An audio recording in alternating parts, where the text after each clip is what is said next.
This crew called Hoop Jargon, they've been getting at it, man. They the ones that's gonna grill you, man, because they majority are all Houston people.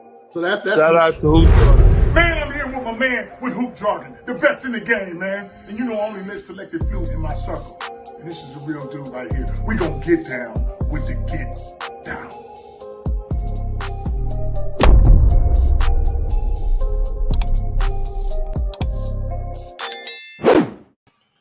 Salute to Hoop Jargon, man. Salute to everybody waking up bright and early today at 9 o'clock. It is 4 minutes past the hour out here in lovely, lovely Monrovia, California.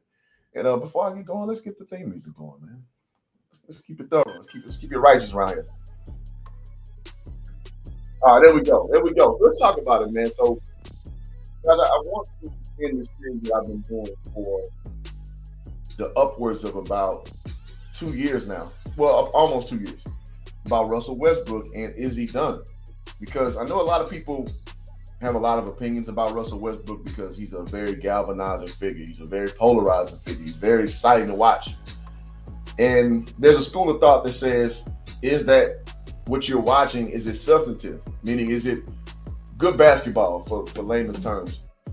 And I'm on this channel to tell you, man, not so much. Not so much.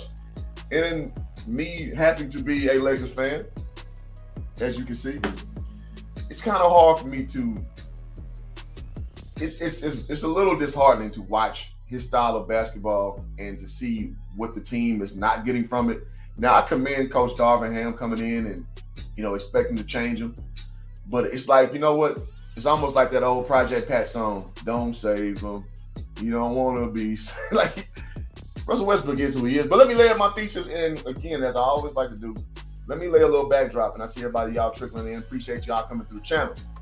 So before I get into the video, I'm going to show, again, my favorite show, which is going to be Undisputed.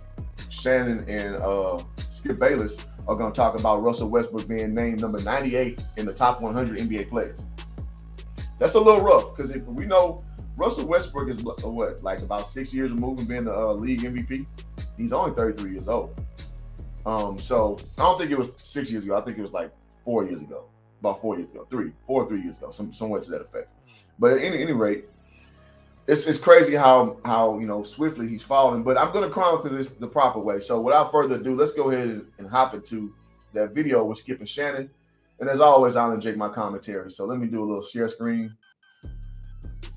Appreciate y'all in the building, man. Y'all let it be known where you're from. Where you're from in the chat box. Y'all let me know. All right. So with that being said, let's go ahead and hop into the video. Now, as always, I got to put an overlay over this one because Fox Sports 1 does not let people share YouTube. So I got to put the little overlay, but you're going to listen to the show. So let's go ahead and put Russ up there. And without further ado, let's go ahead and get it popping. Russell Westbrook coming in at 98 overall in the latest NBA Power rankings. According to those rankings, he only made the top 100 solely because of, quote, statistical recognition. Shannon, how surprised are you that Russ is actually this low? I am, Skip. Look, the NBA has there's 30 teams, basically 15 players per team, so basically 450 players. That's the entire league.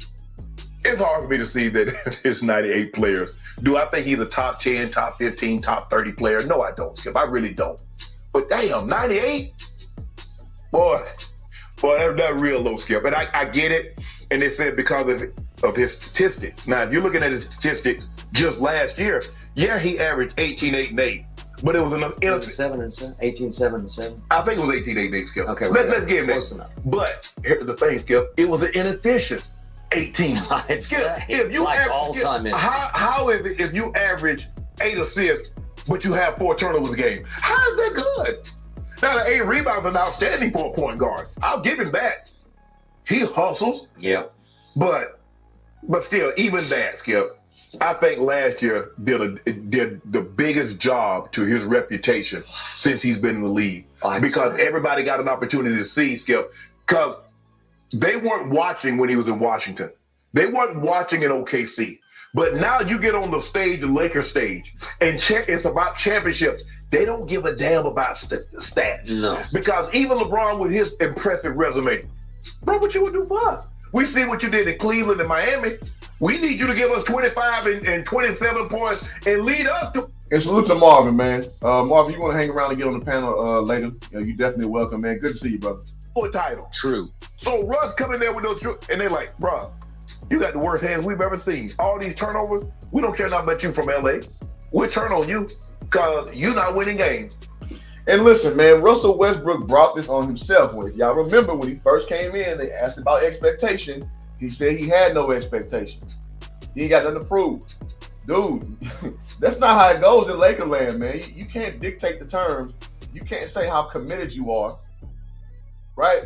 And control how people perceive the way you are kind of nonchalant or cavalier about your presence being a Laker. Dude, we expect excellence, especially from somebody of your caliber. And shout out to Robert Russ in the building. What up, what up? So yeah, so Westbrook, he seems so tone deaf in the sense that you don't understand what's expected from you out this situation. Playing for the Los Angeles basketball Lakers. Like, it's basketball or die around here, man. It ain't the Clippers, even though the Clippers are a very good basketball team. And in fact, I think the Clippers are a better basketball team than the Lakers right now. Quiet as kept. But it's all about the Lakers down here, man. I've been living here for 3 years of my life, been a Lakers fan since about 8th grade. I think I got a pretty decent temperament of the fan base. And it just ain't going to cut it, man. What he's doing is just not going to cut it. So appreciate everybody in the building. Appreciate my guy. Rap God, always loyal to the channel. Appreciate you, my man. All right, so we about 7 deep in here. Let's get some, y'all make sure I hit that like button, get some more bodies in here, man, so we can discuss this. All right, so let's keep it popping. Lakers, that's one thing. Laker Nation know winning basketball, and they didn't see it out of Russ. And so him being from LA, Skip, wasn't going to slide. But with that being said, I still don't think he's the best player. I think he should be ranked. I'm gonna keep it real with y'all, man. I know this is gonna be a little controversial. He lucky he 98. Because the way I asserted, like, this dude is I mean, listen, man, this is hoop jargon words, not Shannon Sharp's, not Skip Bayless. It's my words. He's damn near unusable. And not unusable in the sense that he can't play basketball. He's unusable in the sense that his style of basketball is not conducive to championship level basketball. So the Lakers, I mean, somebody correct me if I'm wrong, LeBron James in the business of winning championships, right? LeBron James is in the business of winning championships. So if that's the case, Russell Westbrook is not the guy. Not even close. Not even close. I mean, you're at the stage of your career right now where you can't even shoot. And Skip is going to kind of lay out some of the statistical points that back up what I'm saying. But again, you're damn near unusable. So yes, in that sense, Russell Westbrook's done, bro. And I make this analogy all the time on this channel. He's a guy with a fastball and a fastball only. If you compare it to a pitcher, he doesn't have any off-speed stuff. He doesn't have a curveball. He's just 100% balls to the wall. Let Russ be Russ, right? And in my opinion, that is not conducive to championship level basketball. And at this stage of his career, that's what he should be playing. He should be playing championship level basketball. It looked no further than trade climbing. It was well known that he was on the trade block. And if Russ was as good as a lot of people say, then guess what would have happened? Somebody would have snatched you up. Good analogy I saw. So if you saw $100 on the ground, what would you do? You'd pick it up, right? So, because $100 is valuable. So when the Lakers put out there that he was to be moved, if you were that valuable, like a $100 bill, somebody would snatch that up. People look at that $100 bill like, oh, what's wrong with it? Is it counterfeit? Is it a cop's thing? You know what I mean? Because they understand that there's just something a little fishy about the product that is Russell Westbrook. And that's just reality, ladies and gentlemen. Robert Russ says, added Pat Bev and Dennis Schroeder. He can't survive behind a lot of. Hey, as a Laker fan, I love that move. Bringing in Dennis Schroeder back again. Bringing in Pat Bev. You know, I don't particularly like Pat Beverly, but I like what he's made of. Yeah. I mean, at the end of the day, we can't play 3-point guards. Now, I understand they can play off guard. They can play the 2-point guard system, but I don't surmise they do a lot of that. Rap God says Russ should have been ranked 98 like Conley. 65 is too generous. Well, he was ranked 98. Oh, like Conley, 65. Yeah, nah, I can't see him being 65 either. I think, and I'm going to go over why. So I'm not hating. And some of y'all may view it that way. That's okay. But I'm going to go over why I say what I say. All right, let's get back to the Skip and Shannon. Lower. If you get what I'm saying, he should be higher. Right? higher. Well, he should be ranked lower. He should be in like the 50s or 60s. Okay, you're going from up down. Right. Shannon Sharp, when I saw this ranking had come out, my first intrigue when I opened it up was, did Russ even make the 100? Because I thought maybe not. Listen, man, in my heart of hearts, I mirror that sentiment.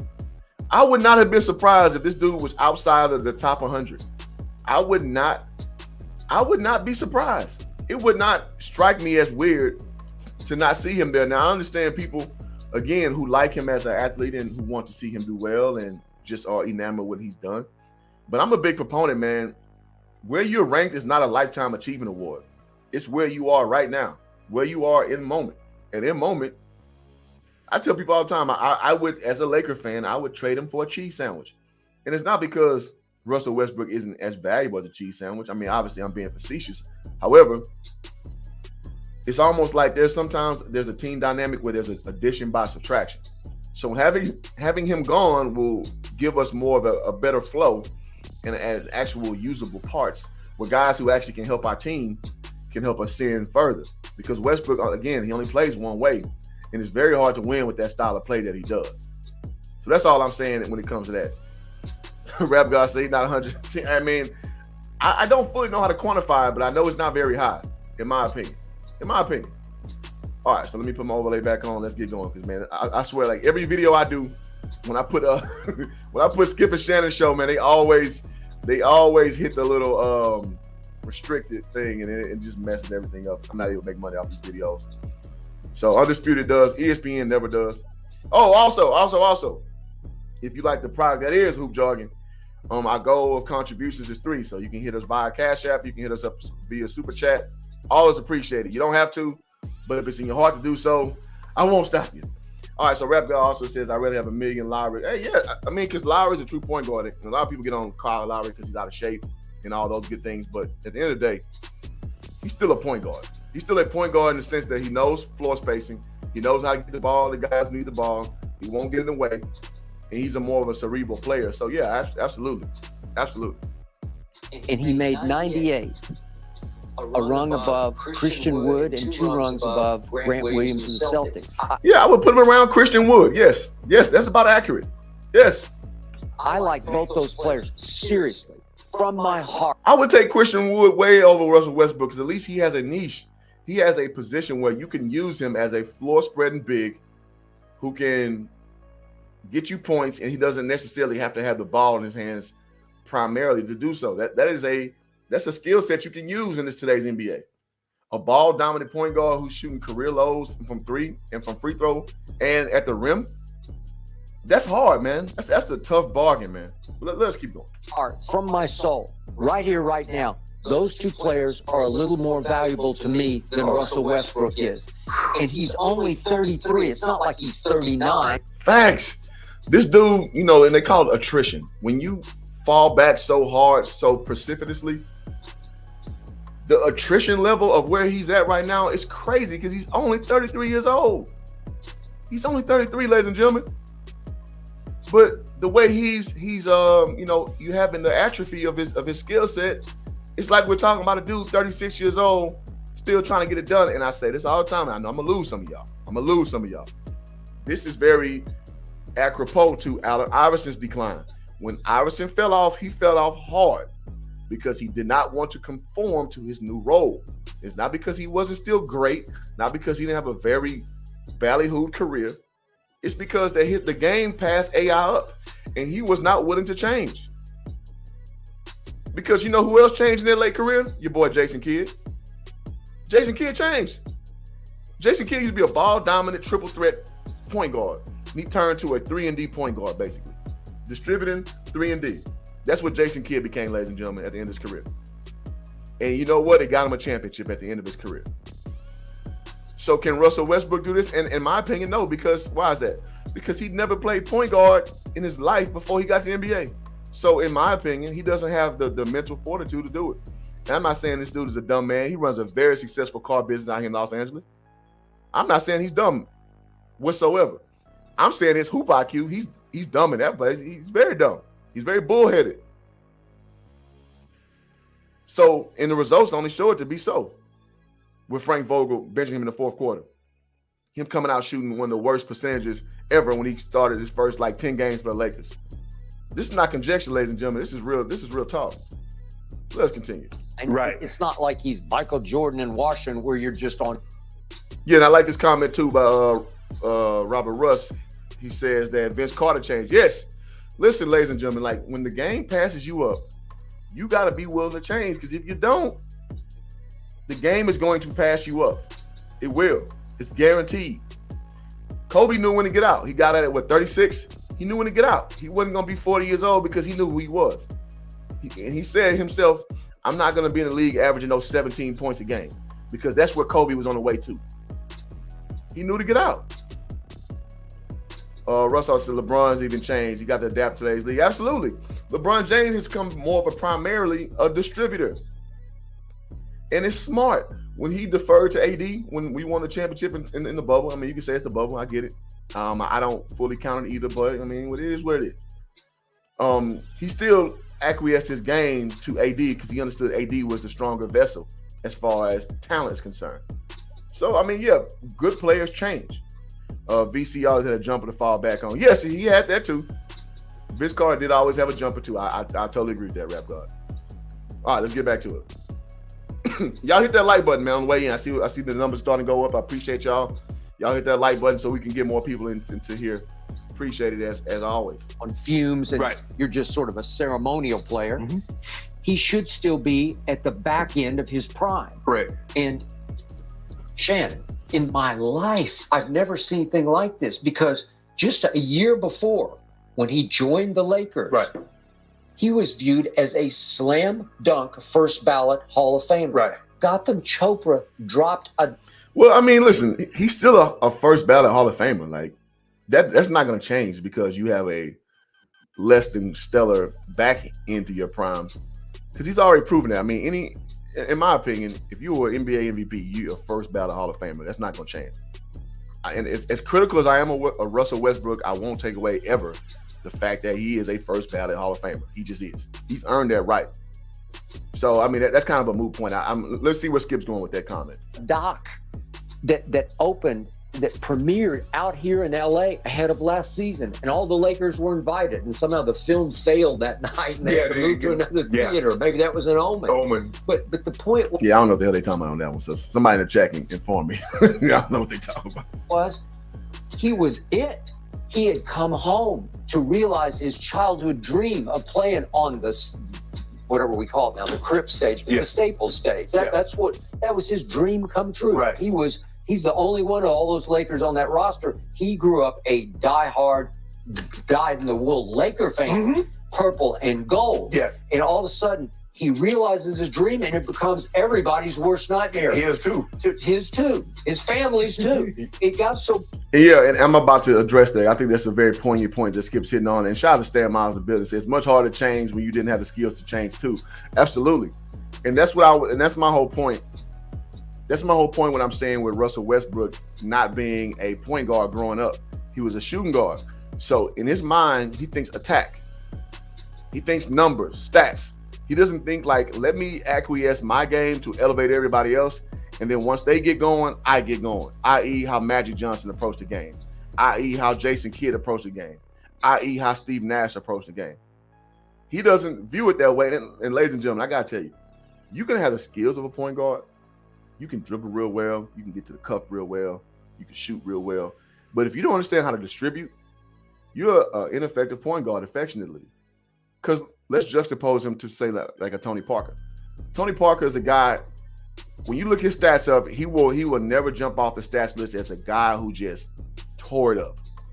As a guy who just took full advantage of his opportunity to be a point guard from a statistical level.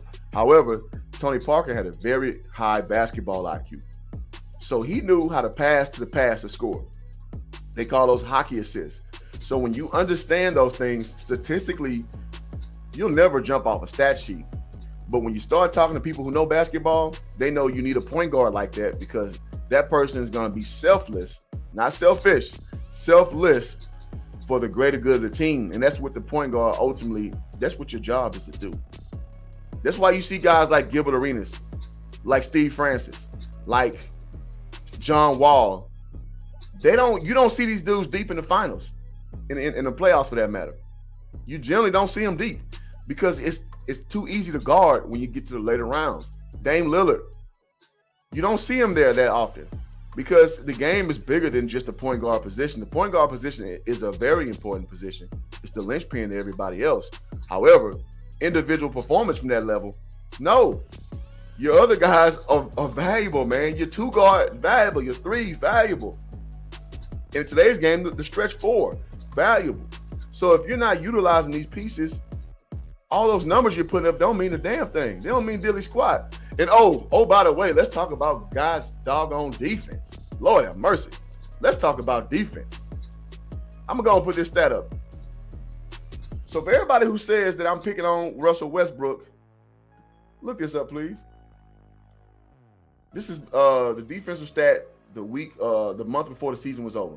Russell Westbrook sitting at 439, and LeBron's right there at 439, tied with him, as I always point out. But LeBron James giving you 38 and 6 to something to that effect. Your boy Russ giving you 18, 7 and 7, playing this horrible defense. So this is why you are where you are, my guy. This is why. Very inefficient. Very inefficient. Let me go to the comment real quick. And salute, I see everybody coming on in. When Frank Vogel benched him, how many guys in their prime, getting benched during prime time? Well, I'll give you one. James Harden has been benched like that before, and for good reason. Now, he came back from that. Check your boy Russ out. Over his 3-game span. 8 points, shooting 2 for 14. I call it the Valentine stat line. 6 points, 2 for 12. 9 points, 4 for 14. That's not great, ladies and gentlemen. So I'm not here hating, man. I'm telling you the real. And the real is the real. Shout out to my guy, DJ Ron Cut, man. Y'all go subscribe to Raw Truth Media. Yes, sir. Robert Russ says Westbrook can change too. He's still athletic and a solid defensive guard. No, he is not. He is a horrible defender. Where you get that from? He can't defend.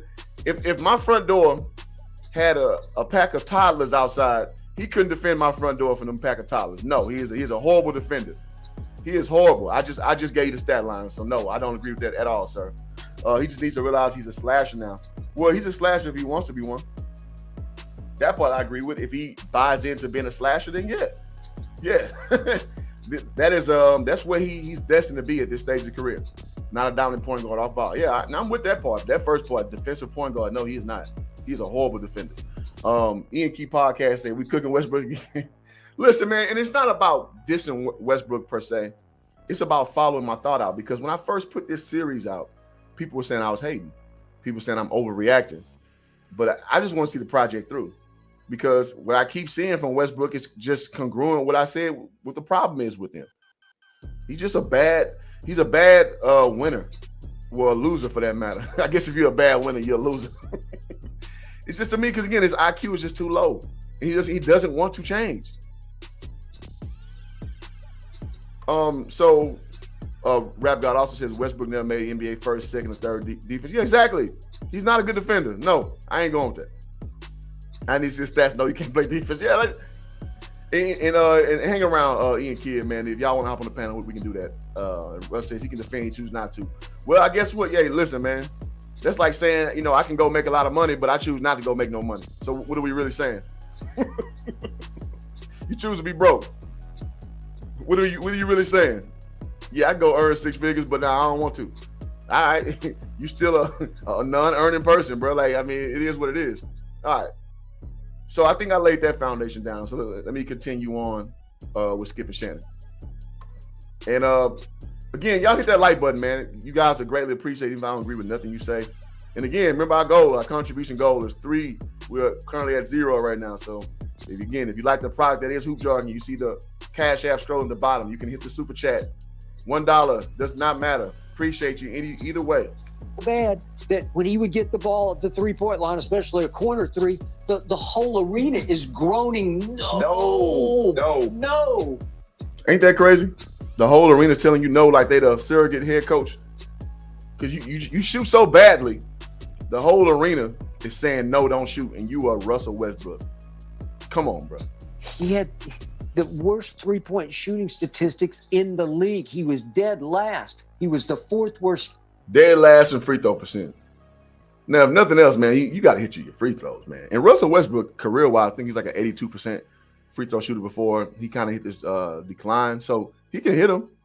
I mean, his focus is all over the place. And how can you trust a guy like that? How can you trust a guy like that? Free throw shooter. He led the league in turnovers. There we go, my guy. E Black getting the party jumping off, my guy. You know what time it is, man. We get the contribution. We put the 5 on it. Says we need more smoke. Appreciate you. All right, let's go to the archives. You know what that gets you when you drop something on the channel. You get dollar bill coming out, baby. Money, money, yeah, yeah. Money, money, yeah, yeah. Shout out to Bernie Mac and AJ Johnson and Bernie Mac. Rest in peace to both of those brothers. I appreciate that, E Black. So we'll leave that comment up. All right, let me put my overlay back up. I gotta keep remembering doing overlay because every time I forget, Fox will come in and they'll take it out. They'll come and say I can't make money off the stream. It's just like, God dog it, man. Like I clearly I'm using my own commentary, and clearly I'm not just duplicating their product just to be, piggybacking off of what they're doing. But I mean, it is what it is. It's YouTube. All right, let's keep it going. The whole year until he just shut it down, didn't play the last 3 games, or he would have led it in turnovers per game. Yes. Almost led the league in turnovers. Worst free throw shooter, one of the worst three-point shooters, and almost led the league in turnovers. This is Russell Westbrook, ladies and gentlemen. You acknowledged, I thought, he has the worst hands of any point guard, certainly I've ever seen. It's a shock to your. And the reason why he's saying that because he's routinely bobbling the ball. He's missing layups at the rim, so his touch is off. So again, this is not conjecture. This is just real life. This is real talk. So this is what's going on with Russell Westbrook, and this is kind of why he's in the position he's in. Your system to even watch it, because when he starts to go crazy and go wild into the lane, I don't know where the ball is going. No. And LeBron didn't have any clue where it was going. To his detriment, you could just see him looking like, what the hell did I get myself into with this guy? It was such. Now, I got to stop you there, Skip. Inversely, your boy LeBron James on defense has been looking like he don't know what the hell he's doing. Walking on defense, pointing instead of doing things he needs to do. So he ain't got a lot of room to be talking shit about Russell Westbrook, in my opinion. Because your boy LeBron James now offensively, I get it. He's still putting those numbers up. But defensively, man, it's like it's flat out pathetic what I see out this dude from night in and night out. It's pathetic. Again, walking back on, like I can point you out several times I've seen this man walk up court when a turnover happens. He'll start walking and say we turn the ball over right back and get it back, and then he starts zooming back for offense. That's bullshit. That's bullshit. A detriment. Again, there's no way you can rise above that. That's the biggest reason. And again, the health of LeBron, the health. And I gotta say this too. Shannon is very. The reason why he's doing this because he likes to deflect blame from LeBron James. He loves to deflect. So if there's any indication that you can, vindicate LeBron from playing poorly, Shannon Sharp will jump on it every time because, as I always say on this channel, that's his Lord and Savior. LeBron James is Shannon Sharp's Lord and Savior. It is what it is. So you very seldomly see him give any accountability from LeBron. So Westbrook is the new GOAT. I'm sorry, scapegoat for that matter. And I understand when people get upset. I get people saying, man, who you tripping, bro? It ain't all Westbrook's fault. It ain't all Westbrook's fault. And I say, you're right. You're right. I agree with that. Now, Westbrook is the biggest glaring hole with the problem, but he is not the only problem. I totally understand. AD playing soft, hanging off in that left corner like he loves to hang in. It's a perfect storm of bad play of why the Lakers are where we are right now. However, that doesn't take the smoke away from Westbrook because he's playing horrible. He just is. He is, ladies and gentlemen. I don't care what his stats say. He's playing horrible basketball. And that's just fact. Health of AD, but the biggest single reason was the failure of a guy who had averaged a triple-double for the previous 5 years. Mm-hmm. And he tried to. And another thing, the triple-double to me is so overrated. That's overrated. And I tell people all the time. So if you're telling me somebody got 9 points, 9 assists, and 9 rebounds. That's less impactful than 10, 10, and 10. So I understand that's more of a semantics thing, but at the same time, what do you do to impact the actual game? Not just what counting numbers did you attribute. What did you do to impact the game? And I'll give you an example, like Draymond Green, like Lance Stevenson. They're the king of getting poor man triple doubles. In my opinion, 12, 10, and 11. I mean, it's not a bad stat line. Don't get it twisted. But that's no different than a dude who went for 24-4. If you impacted the game defensively, if you impacted the game with timely plays, it's the same thing to me. So I'm not so enraptured with numbers, and I keep it consistent, man. Those numbers don't do anything for me. So that's why Russell Westbrook never was a player that just knocked my socks off, because I'm watching him play. He's making very questionable decisions at very questionable times of the game. Magic Johnson said it too. In 2012 finals, he said one of the worst performances he's seen from a point guard. This ain't just, hoop jargon talking. It is what it is. Sacrifice for the team. He ain't trying to sacrifice nothing. Okay, well. Yeah, he ain't sacrificed a damn thing. Shannon's right there.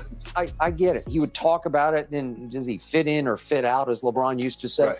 And in the end, he just flat out got exposed. Yes. And I told you, I had one long-time source in this league who I trust the most at the top of my list.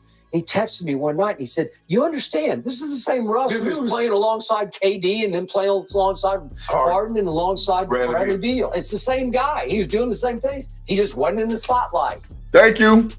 He's always been this guy. And guys, I've always had this smoke for Westbrook. I've always had this smoke for this dude. He's always been the same player to me. He's always been the same player. Highly inefficient. High motor. And I'll give him that. High motor. But the way you play, it's just like, ugh.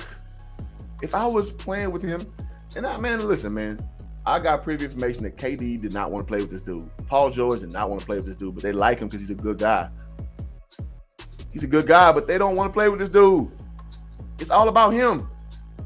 And from playing point guard, that is very deleterious to you having success, because your point guard has to be one of the least selfish people on the court. In fact, the less selfish person on the court, which your point guard has to be if you want to win. And that's not Russell Westbrook, ladies and gentlemen. That's not him.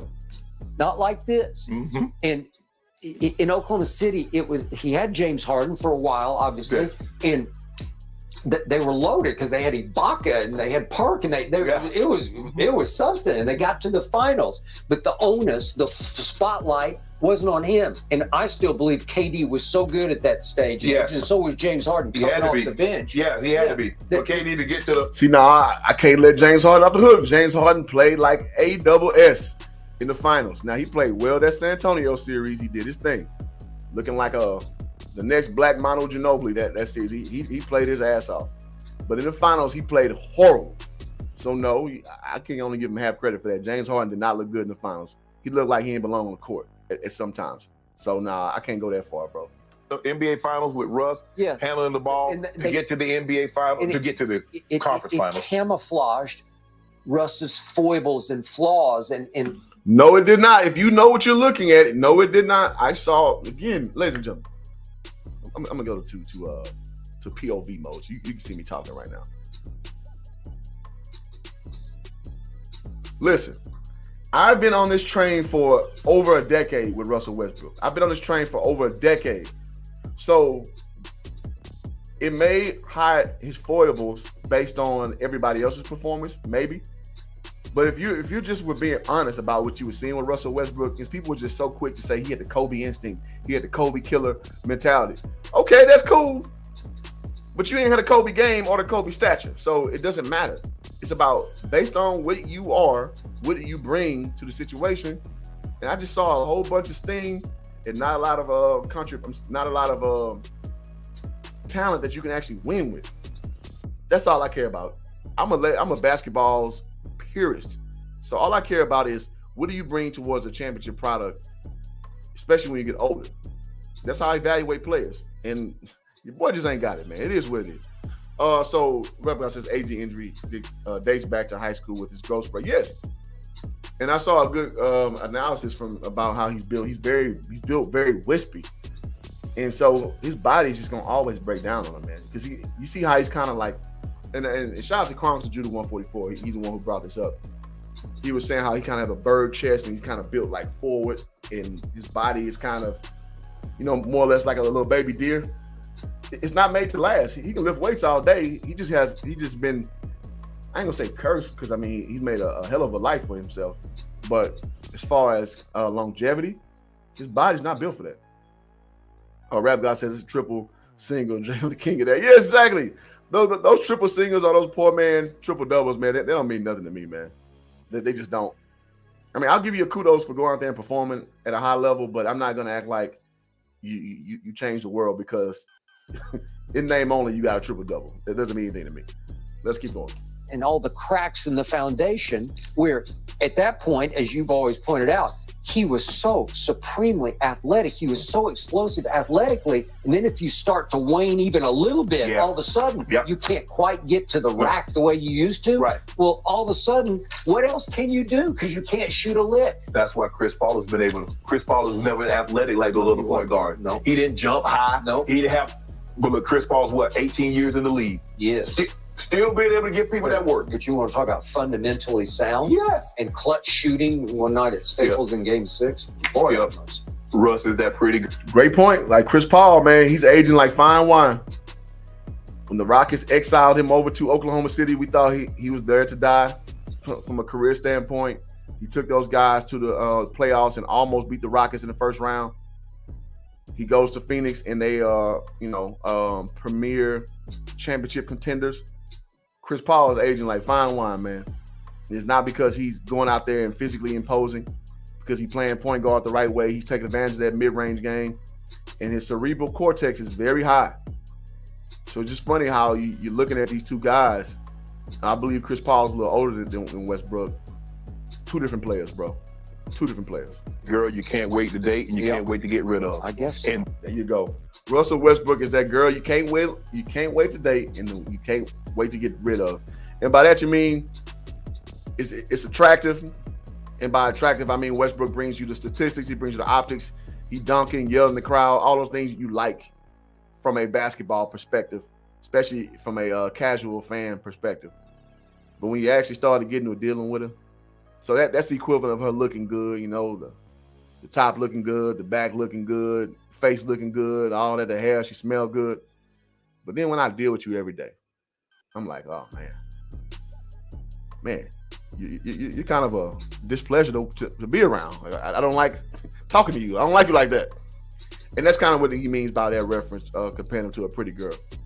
that's what LeBron found out. LeBron's like, man, Russ has got triple-double. He plays hard. Well, it's like that pretty girl, and you wake up the next morning, she didn't have her makeup on, and you're like, wait a second. Yeah. Skip, let me find out, Skip. You've been having these one night stands with these young ladies out in these streets. Let me find out, Skip. Yeah, like, okay.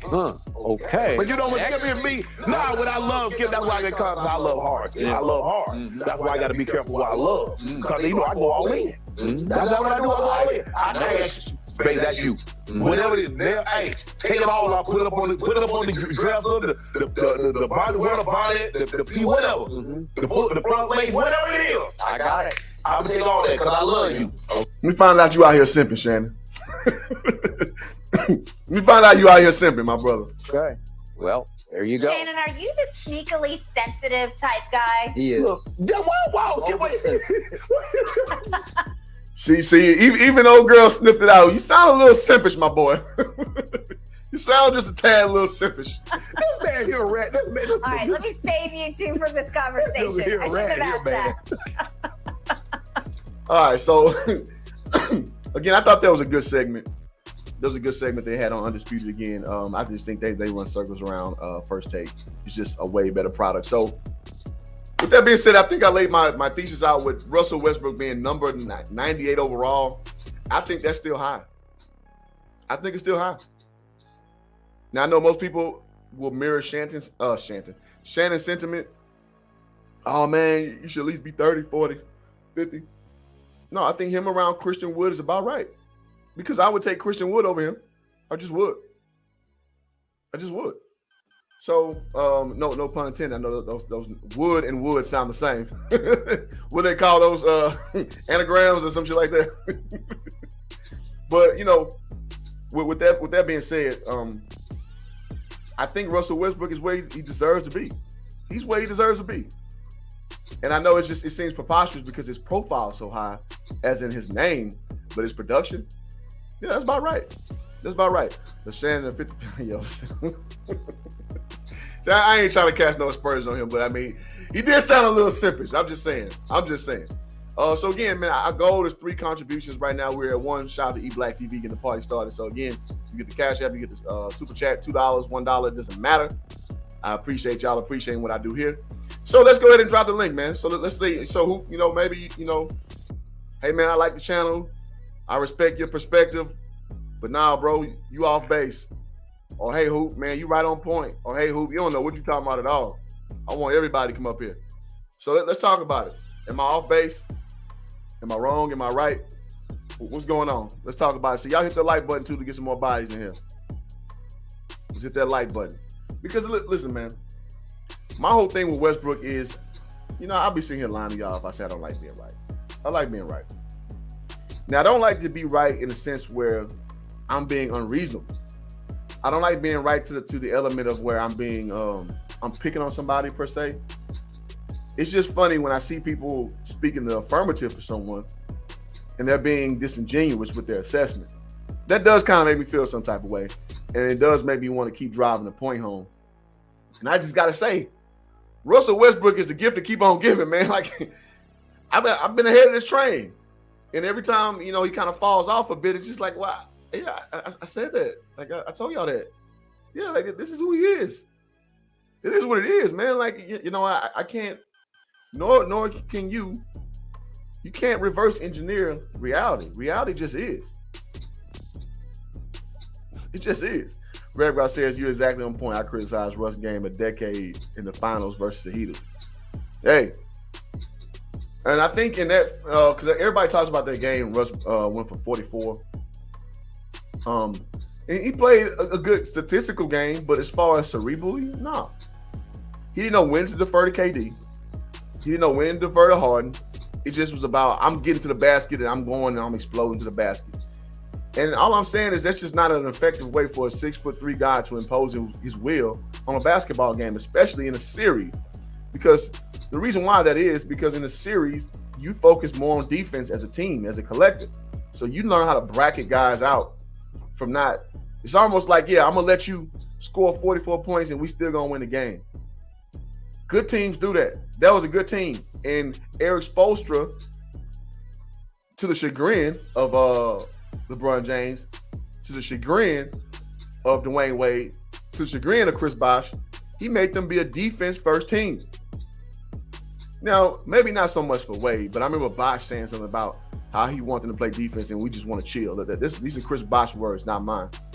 So Eric Spoelstra made them into a very elevated version of themselves. And so when they played OKC, they just were outclassed. They were outclassing them. Because the talent was arguably comparable, but the game strategy, let Russell Westbrook go off because the dude's going to beat you with KD. KD going to beat you. Russell Westbrook going to keep the game close.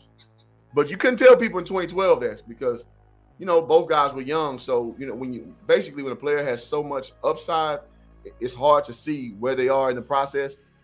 Very few people have the ability to project forward. And I'm not saying I'm perfect, man. I miss on people all the time, but I do hit on a lot of them. And when I kind of assess a player in a certain level, I'm usually not wrong. Just saying.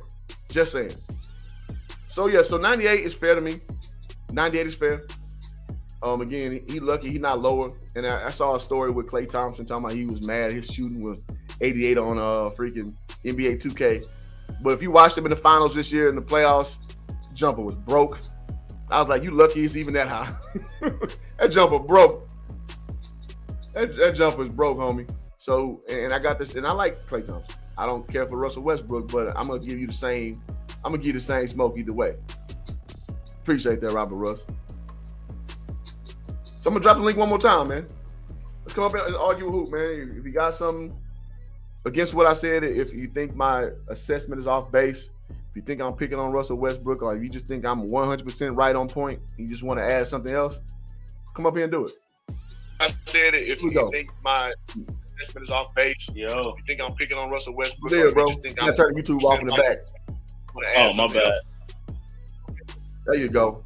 What's the deal? Ian Kid Podcast in the building, man. How you feeling? What's up, man? It's been a while since you've been up here. It's been a while, man. It's good to have y'all brothers back, man. So what you got as insight on this this Russell Westbrook fiasco?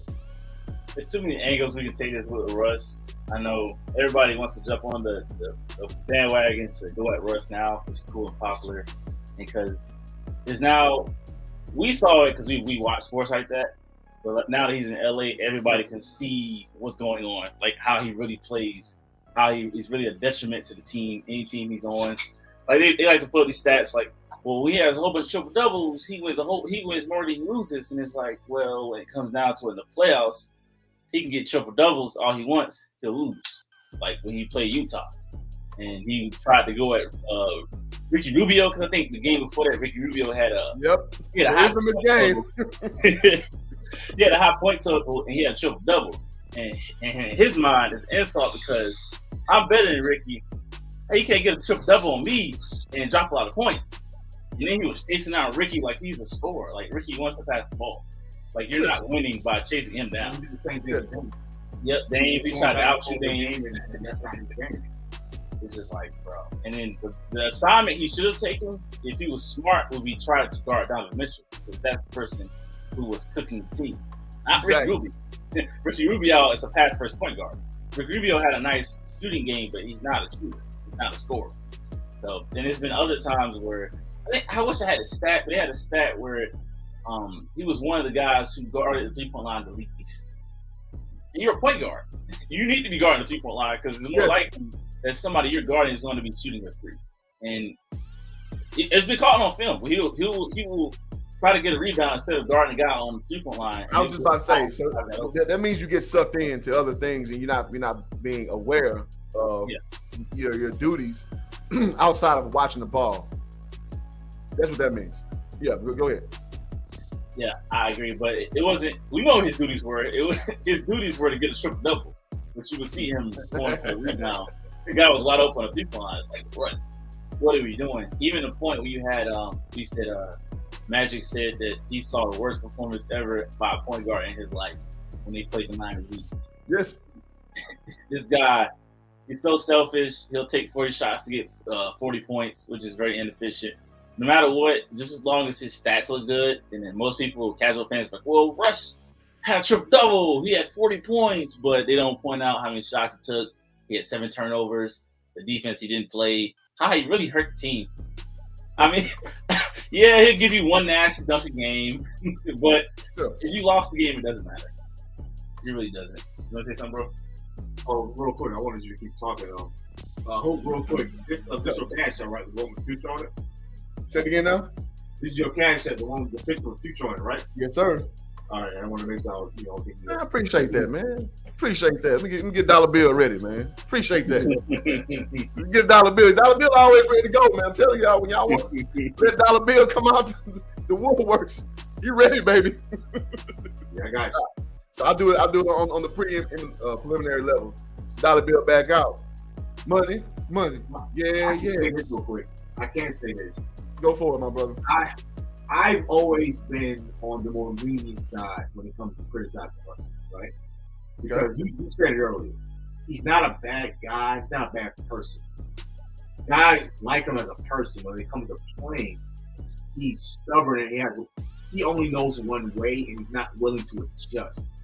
So that's why, and you end up having a situation where KD kind of had to leave him like a thief in the night because he likes him as a person, but he don't have he just can't. He ain't got the heart to tell him, man, we boys, but you suck.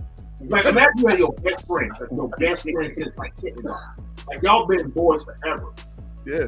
And you ain't really got the heart to come out. I don't care who you are. It's gonna be really hard for you to be like, I love you, brother. You suck. You just you can't win with you. Who can do that? There are very few people. Maybe Michael could have did it. Kobe could have did it. Not even LeBron can do it. LeBron has having trouble just outwardly saying, bro, I can't do that. We ain't going nowhere with you, right? So that's why I've always been, I haven't been as harsh as maybe he has, because he has the tool. You know what the frustration is? The frustrating thing about Russell is he has the tools. He absolutely has the tools to be successful. He's just not putting them together correctly. He has a high motor. He does what he has. He wants to win, right? He's always there. He doesn't get hurt very often. He's talented. He's athletic. He can pass if he wanted to. Like you said earlier, alluding to the joke you made, he could play defense. He just has, as on our boys Senator Luke said, he has a bonehead style of game. He has a bonehead style where he just rushes in. He's not really looking at what's in front of him. He's just going in, right? And maybe if you were a running back, that would work. But even as a running back, you gotta kind of have an IQ when you do these things. You have to kind of serve the field, know when to move, know when to cut, know when to drive. And I think that's what is over with him. It's just always been frustrating, because like he could be so much better, but it's almost like I'm not gonna say he's had a wasted career, because he's had success. He's been an all-star, he's been an MVP, but it's almost like, wow, just imagine what he could have done. Almost like Allen Iverson. Remember we had this conversation last time I was here. Like, where as good as Allen was, just imagine he was able to kind of control that ball. What he could have done, you know. It's funny, you can't tell the Allen Iverson fans though. In their mind, the NBA had it out for him, and Larry Brown didn't fully utilize him. He didn't have any teammates, yada yada, so on and so forth. And the reality is this: you are who you are, and you get what you get in this world, especially NBA players on the top level. And you can say that he didn't have teammates, but my retort is, why weren't people beating down the door to go play for Allen Iverson? Because they knew what time it was. They knew what time it was, right? It is what it is. When you get to that point where you are seen as more of a liability than an asset, guys are going, they're gonna dap you up when they see you, in person and all that good stuff. But they're not gonna go run to go play with you, because they understand that they got their own career to worry about. And rather than just being a good homeboy, you want to win, or at least you want to play the way you want to play basketball, and let the cards fall where they may. After that, when you see a guy who's more about me than we, you're generally not going to see guys clamoring to go play for them. Show me a person with this archetype, Westbrook, Iverson, where dudes are breaking down the door to go play with him. It doesn't happen. It doesn't happen. I've noticed something. He's played with an array of all-stars. Kevin Durant, James Harden, Chris Paul, Paul George, LeBron, and AD. So I've noticed, guys, when they play with him, they run. They run away from Harden. They don't stay. They try to get traded. Kawhi wanted no part to him. Paul George is out there in New York Knicks. And it's just like, that's sad to have all to play with. There are guys who never, ever play with talent like that in their entire career. Wish they could play with talent he's played with. And guys just, and then look at Steph Curry. Guys are beating down the doors. KD still want to go. He'll never admit it. Outwardly, he still want to go back. He wants to go back. He realized he made a mistake, because Kyrie Irving is another case in point. He's another example of another guy that nobody wants to play with. He's really talented, but he has some of the same. He's a little less. His issue isn't more or less IQ. It's more pride, stubbornness, and he wants to. Hubris, basically what you're saying. It's hubris with Kyrie Irving. The next day, the eye told him. The next day, he wants to be a social justice boy. He don't know. If they can struggle. And but when you look at Steph, guys are beating the door down because they want to play with Steph, because Steph wins. Like you pointed out, you said something that when it comes to being a point guard, scoring is not necessarily the most important thing. And even though Steph is a scoring point guard, what does he do? Because he's so good behind the people line, he's a threat. And he opens up the floor, and he can pass, and he moves well without the ball. That's why guys want to play with him. He's unselfish. He's unselfish. He's not an ego guy. So I know he shows out a lot, doing, his little gesticulations he does as he makes threes. But at the end of the day, Steph is just doing that to the crowd. Like, he's not a guy who's going to come into the locker room and make things cantankerous. He's not a guy where you need to hire a special coach to manage your temperature, Westbrook. You remember when Mo Cheeks came to just manage him. Like, listen, that stuff that, because everybody know how West is. They'll fool with you. Like, yeah, I rock with Russ, but at the end of the day, if I had a choice to play with somebody else, I'm playing with somebody else. It is what it is. I played with several friends of mine who had like attitude problems, and bro, nothing is more deflating of when a guy who just flies off the handle and just goes crazy. You just like, shit, here we go again. So if you can eliminate those from your teams, most hoopers will. And I'm just saying, it is what it is. And shout out to Stan Miles in the building says, as a point guard, pace guard, you have to be able to control the game. He can't do that one speed, one mission. Exactly. Another good analogy I heard of Russell Westbrook is he's like a Saturday morning action hero kind of guy. And by that, he was saying, and this is, again, Chronicles Judah 144, former YouTube creator. He's on Patreon now, but very, very strong fan base. And by that, he meant like, on Saturdays when you're watching, this is, a little bit for us older cats, on like public TV, used to be like Arnold Schwarzenegger and like Conan, and these movies was like, you watch them one time and like, it's good. Like, that's enough. It's not a lot of replay value, but there's a lot of production behind it, and Arnold Schwarzenegger big and swole and strong. And so it was something to watch one time. That's kind of what Westbrook is. In a vacuum, you can appreciate it, but as far as replay value, like, nah, I'm good. I know what I'm gonna get out of him. I'm good. It's not anything substantive. I guess that was the underlining point of the reference, and I have to agree. It's just like it's heroism, but it's not anything meaty. It's not anything that you're gonna take from it and build from and grow from. It's just something just to watch one time and enjoy it for what it is, and then move on. Yeah, if I could say something. Russ is like, we all play pickup basketball. Russ is like that guy on the team with all the shots. Like, he's taking all the shots. He's missing like almost all of them. But at the end of the day, he does this thing where he's like, oh, you guys, the reason I'm losing. And everybody on the team looking at him like, you're taking all the shots. That's facts. The ball once, like, and then he's the guy who's quickest to play offense, one play defense. And then as soon as you get the ball, he expects you to pass it. Like, no, I'm not sharing with you. Then after the game, they'll pick up. Everybody leaves the team, and nobody's trying to team up people with him because they know that he's just gonna hold the ball. Even you'll see guys that pick up just quit. They're like, oh, I'm good. I quit. No, we ain't sharing over here, obviously. So I quit. We just go hog the ball the whole game, shoot, break, make us lose, and then blame us all. And then at the end of the day, he's not looking in the mirror because he's the cause of it all. That's Russell. And Russell will continue to do it until he's basically almost off the league. There are very few teams who will want Russell. Yeah, no, you're absolutely right. That's called being tone deaf. So when you're tone deaf, you only see things, and it's also called myopia. You only see it through your lenses. You're not able to evaluate things from other people's perspective to understand the full gravity of what's going on. And that's kind of like, it's damn near apropos to his actual point guard ability. He sees the game from one perspective, not from everyone's perspective. And any good point guard, anybody in the stream will tell you, you have to play every position for the other people. Yeah. Meaning you got to see things before they happen and know tendencies and things of that nature. Westbrook is a very reactionary guy because he's going off of what he knows and what he sees, and then he's reading what you're doing after. So generally speaking, when guys play that way, you're not going to ingratiate yourself well with other people because you're just going to be a beat late. You're going to be 2 beats late. And that's the difference between you catching with a fluid finish or catching and have to size up and then go. It's a difference. And I don't care how many assist numbers he has. When it's time to play against teams worth a damn, those numbers don't look like that no more because they lock in differently. So, yeah, I think that's a very astute observation about Westbrook, and I think that's why he finds himself in the position he's in. Being a point guard is like this. You gotta see things. Like, if you're, say for example, you're quarterback, right? You got back to pass.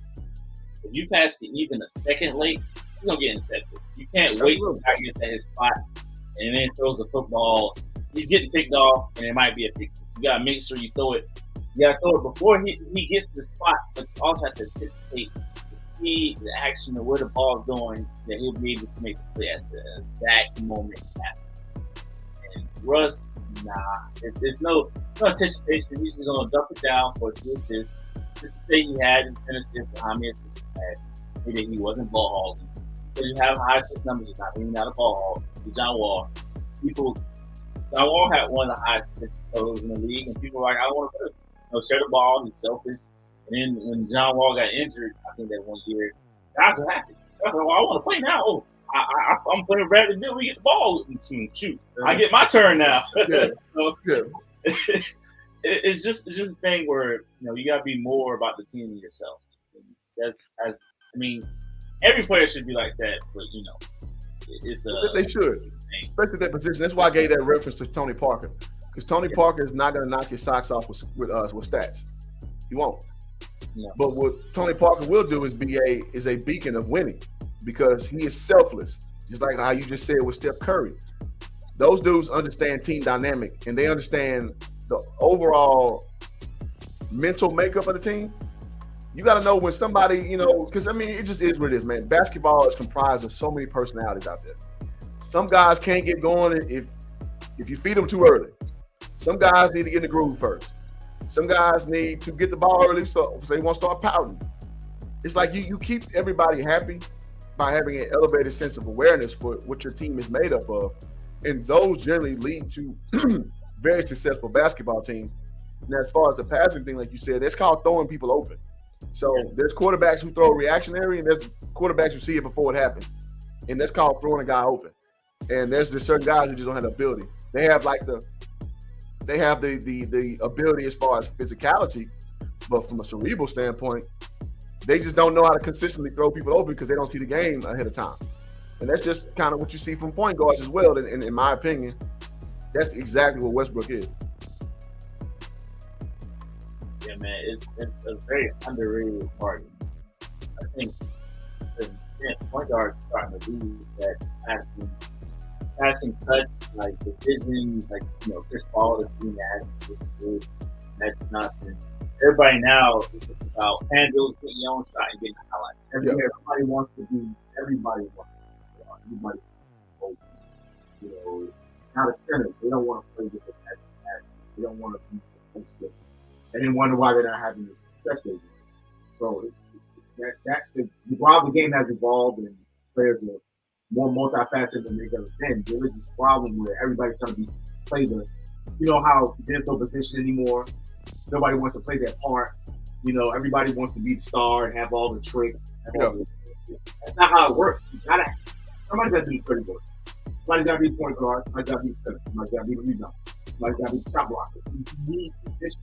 And there are guys that can do multiple things on time. That's good. But this idea that, we can just be, everybody can be the same thing, that part of the copy is not how that works.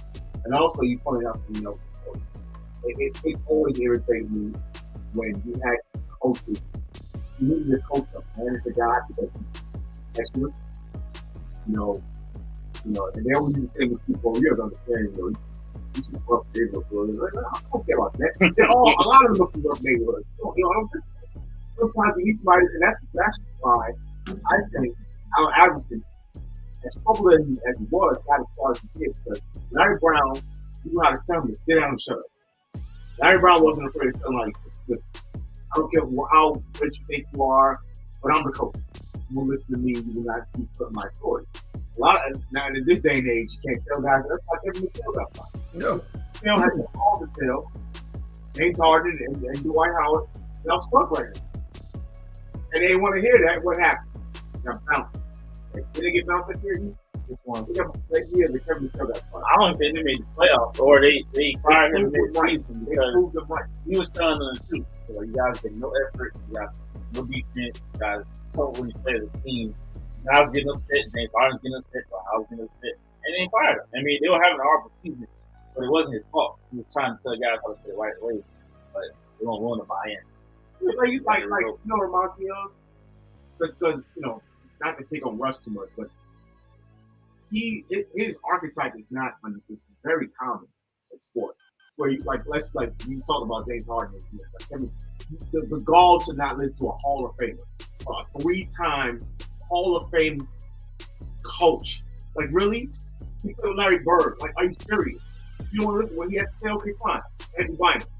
He told Kareem Abdul-Jabbar that there was nothing else he could learn from him. This is when I was a Laker fan. This is when I was still a Laker fan. That man Bottom did that. I tapped out, and I was like, the nerve. But Kareem Abdul-Jabbar has his, I have issues with him. But come on. This is the greatest center that ever lived. Yeah. Still has the highest point total, 6-time MVP. Like, you would tell him you can't learn from him? You barely stand on the court. So it's very irritating when you have a guy like that. He just doesn't want to listen. Everybody's just going around him because they don't lose their job. I hate that. Well, that's when you start feeling yourself. When you start feeling yourself, you tend to over evaluate where you are in your process, and you will disrespect. Again, it goes back to that hubris comment. You lose balance of what you are and where you are, and an opportunity like that where you obviously can learn from Kareem Abdul-Jabbar, you go and end your career at a bowling alley. That's how you. That's how the karma train comes in and meets you with your arrogance. You know what I mean? And I don't mean karma like you deserved it, but it kind of is probably an indictment on the kind of poor decisions you make. You read what you tell. It is what it is, man. The universe ain't kind, man. Again, I'm not saying those are correlational, but for a person who has the audacity to tell Kareem Abdul-Jabbar that when you were on the way up and how his career flamed out, going to Philly and again getting that bowling accident, trying to go to Cleveland after that, bro. I've never seen. As a matter of fact, I don't think I've ever seen anybody who was at such a high level. Which people regarded Andrew Bynum as the second best big man in basketball, first best depending on who you're talking to in 2 years done, like unusable. So it is what it is, bro. It is what it is. It is what it is, man. So, I like these conversations because they need to be had, and they aren't the most popular because most people will evaluate Westbrook on like basically his body of work. Look no further than Kendrick Perkins. Kendrick Perkins, every time he brings up Westbrook, he talks about, we talking about a former MVP. We talking about a guy averaging triple-double.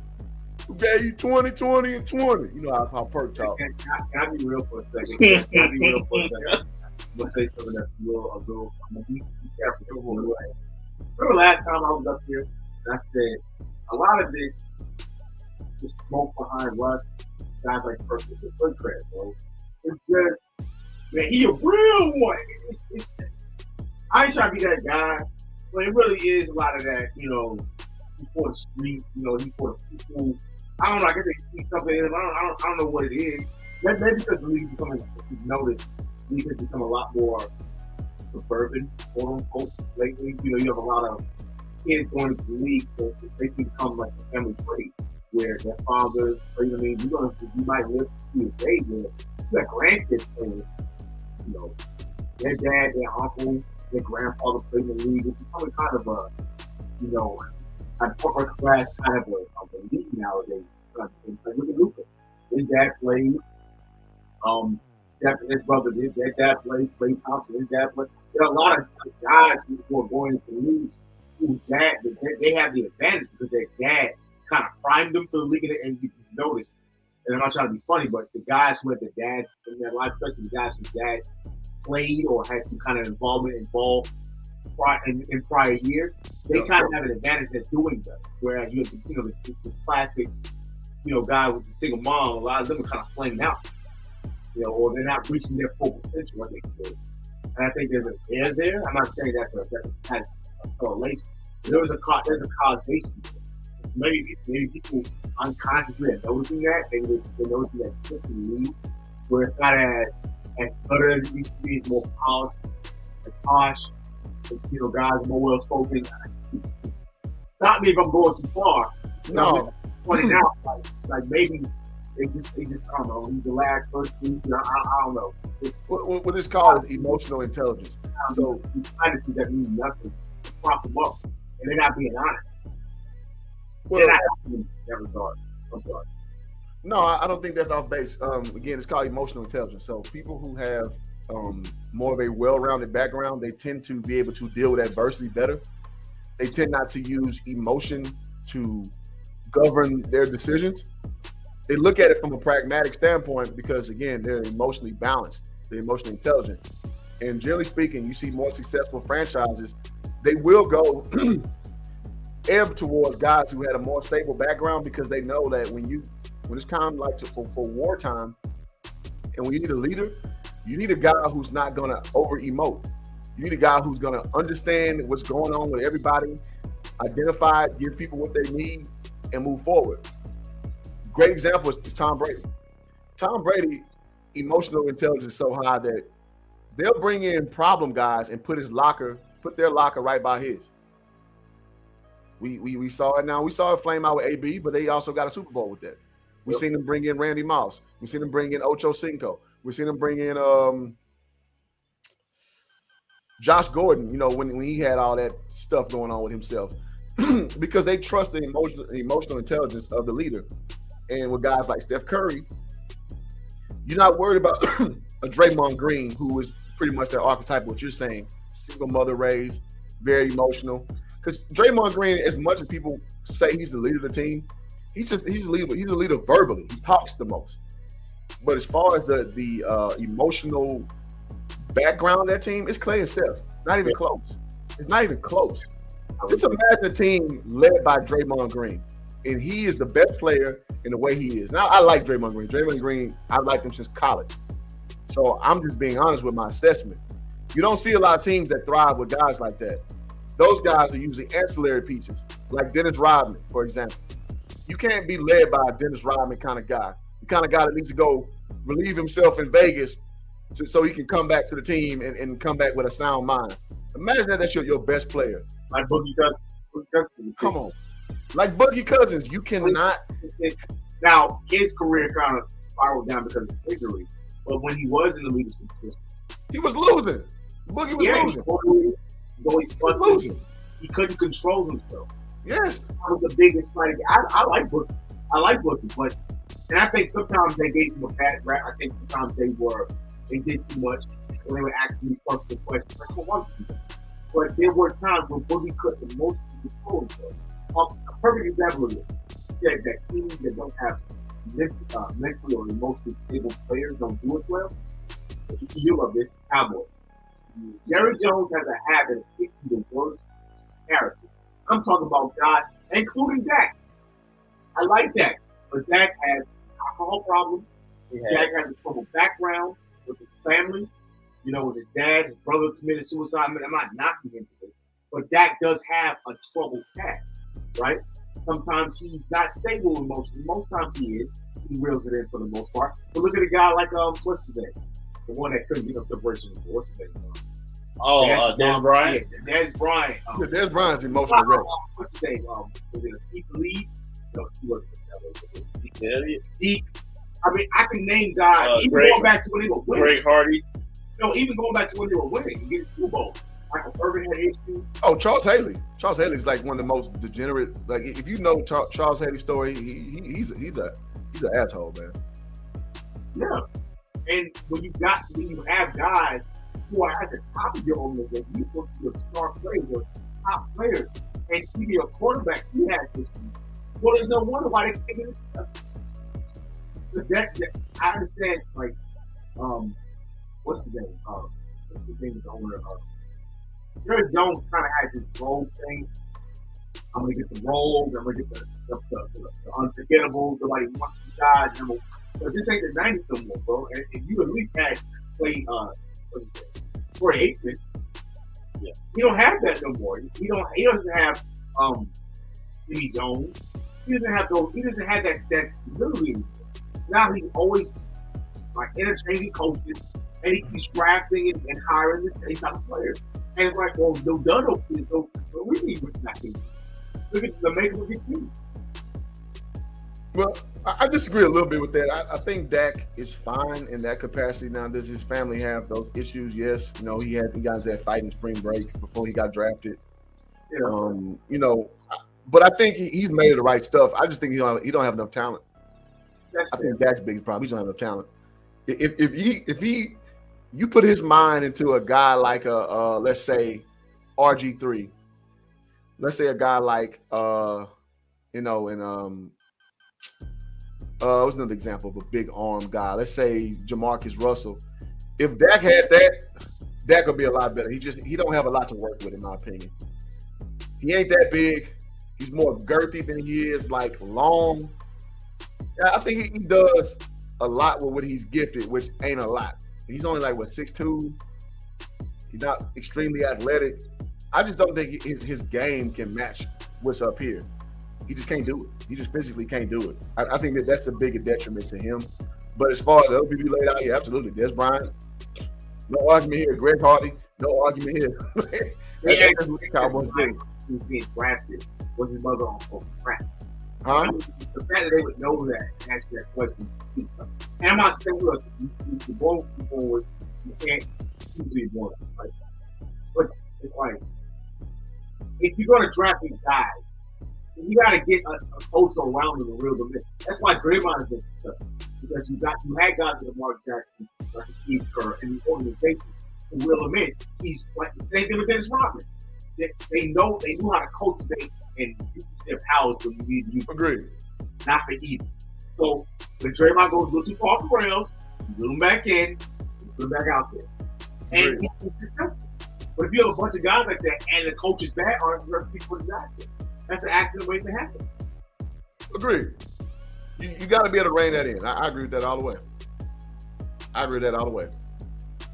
So, no, I think that those things are very very astute observations, because in any team dynamic, you'll see common themes of successful teams, and it's about the makeup of the leaders. And so let's bring it all back to what we're talking about now. With Westbrook, and there's also like talks of him coming off the bench, which I think is a great idea. Now, will he accept that role? I mean, no, he ain't got no choice, or will he just sit out? So that's a question to be asked. And I just think, again, bring it on back to the crux of the conversation. I don't think 100 is a bad rating, or 98 rather, because that's where he is right now. He's at that stage of uncertainty. You don't know where you can put him, how you can put him, if he's going to work, if he's going to like it. You just don't know. So I don't see how that's a disservice when we're factoring in where a guy is right now in the stage of his career.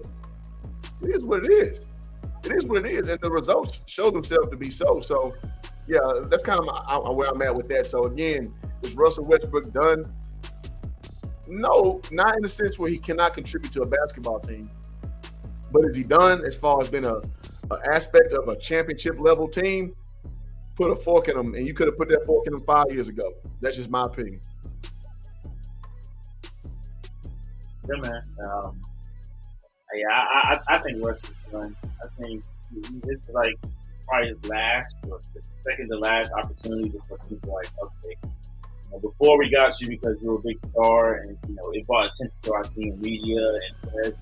Now at this point, it's like if you got young guys who want Russ, respecting them in the locker room, like they're picking up bad habits. Russ, now you got to deal with that problem for more than just a year, because Russ has won the locker room. Some guys stuff they really shouldn't be doing. Like it's just a problem, just a headache. It's just like Allen Iverson, his very last couple of years. I think he played with Carmelo, and after that, he went to Memphis. And they basically did what they were doing to Russ. They had him coming off the bench, so it was like, we're going to bench you. We went back to Philly, and that was it. Like, he didn't want to accept the role. He didn't want to accept that he wasn't a star anymore. And he was like, look, you either go come off this bench or accept the role we're going to give you, or you're done. Your talent doesn't outweigh the headache you have anymore. Yeah. That's real as it gets. That's real as it gets. And that's how it should be.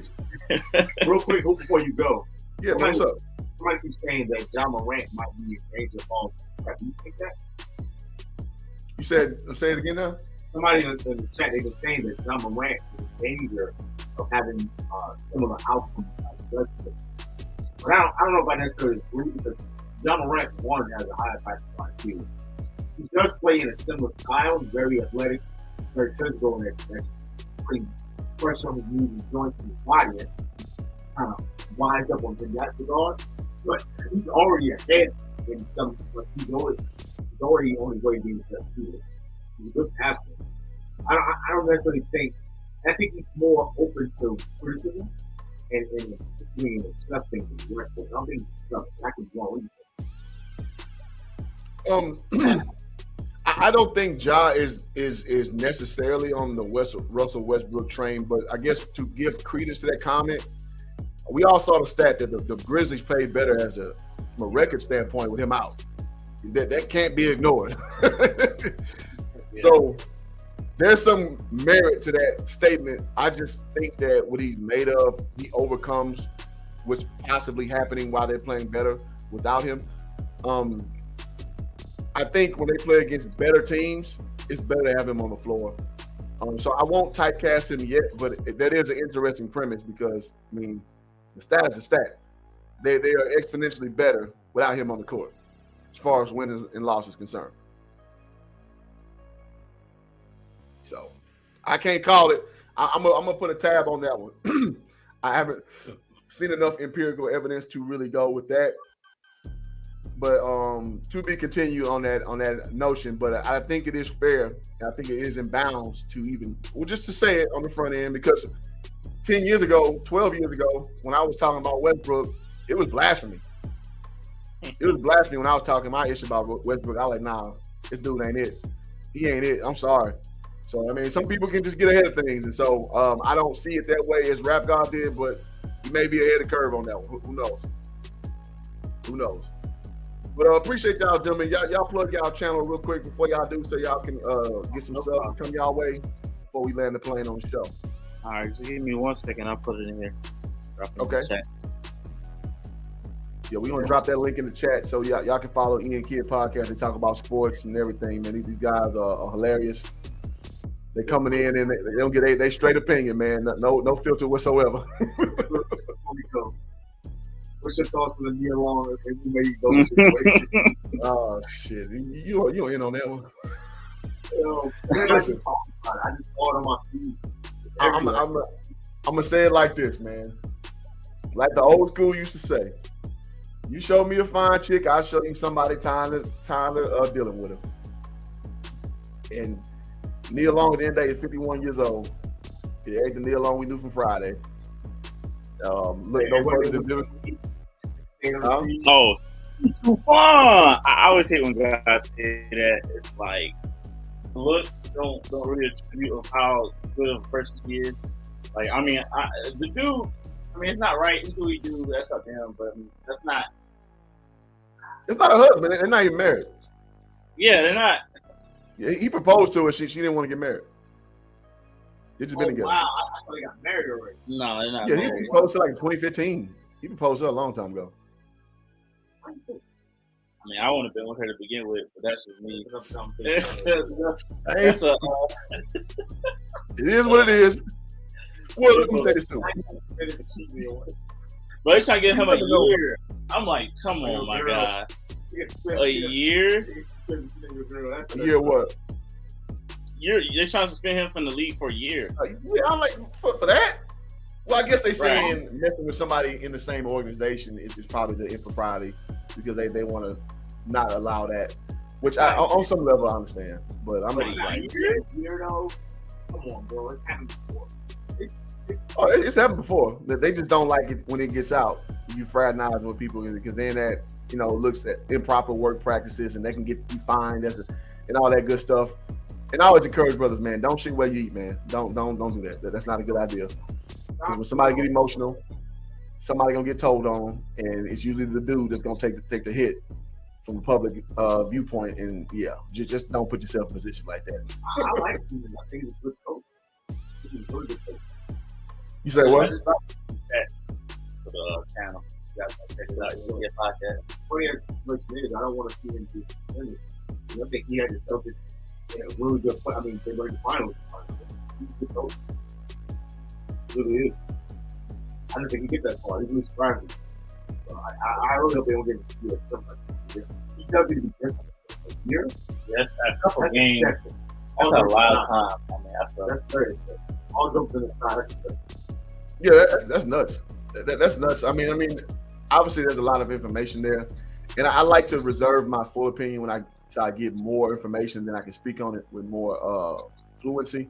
So, but I mean, on exception again, anybody can get cheated on, whatever. And then I'll leave you with this. I don't know their relationship. I mean, a lot of these celebrities, they got open relationships.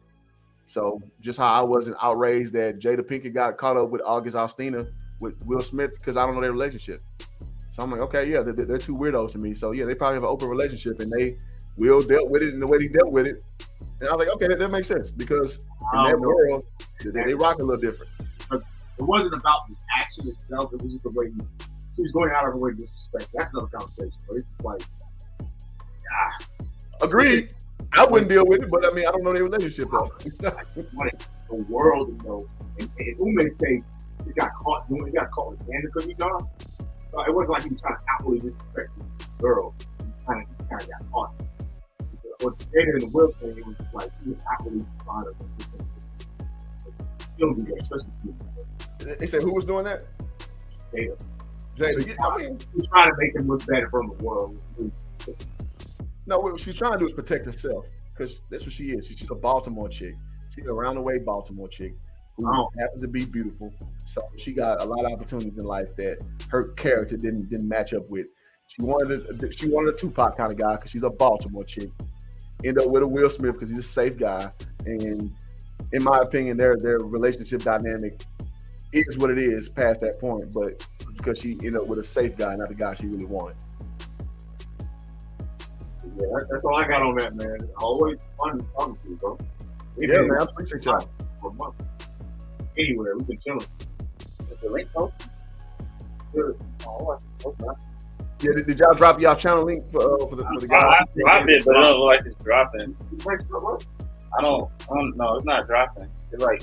Can they just type in Ian Kidd Podcast to find you? It should be, if you type in Ian Kidd Podcast, it should pop up.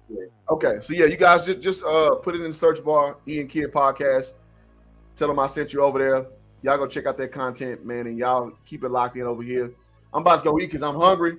I'm about to go fly to Dallas tonight to go to my other guy, Between the Game Sports, his wedding tomorrow. Well, his wedding in 2 days. So yeah, man, I'm about to go make some moves, man. So I appreciate y'all, gentlemen. Appreciate everybody listening. And to next time. Damn, I'm supposed to be a seamless transition. All right, until next time, we are out. Peace, y'all. Shout out to Hoop Jargon, man. I'm gonna add you to the crew, man. This crew called Hoop Jargon. They've been getting at it, man. They the ones that's gonna grill you, man, because they majority are all Houston people. So that's shout out to Hoop Jargon. Man, I'm here with my man with Hoop Jargon, the best in the game, man. And you know, I only let selected few in my circle. And this is a real dude right here. We gonna get down with the get down.